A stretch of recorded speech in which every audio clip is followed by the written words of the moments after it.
आपल्या पदाचा गैरवापर केल्यामुळे वाशिम येथे बदली झालेल्या पूजा खेडकर विरोधात सर्वप्रथम संभाजी ब्रिगेडनं वाशिम येथे धरणे आंदोलन करून चौकशी आणि कारवाईची मागणी केली होती।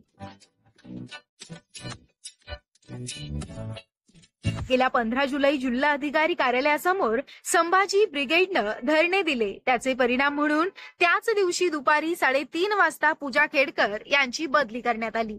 मात्र पूजा खेडकर प्रकरणाची संपूर्ण चौकशी करून कारवाई करावी अशी मागणी संभाजी ब्रिगेडनं लावून धरली होती। त्यानंतर विविध माध्यमांच्या चर्चेत हे प्रकरण आलं। अखेर संभाजी ब्रिगेडच्या या आंदोलनाला यश येत केंद्र सरकारनं मोठी कारवाई करत पूजा खेडकरला IAS सेवेतून बडतर्फ केलं।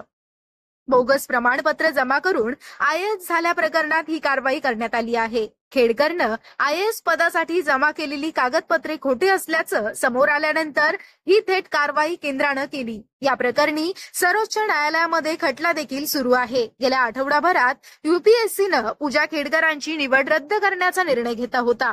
मात्र त्यावेळी काही तांत्रिक अडचण आली होती। आता मात्र तिला पदमुक्त करण्याचा निर्णय घेण्यात आला।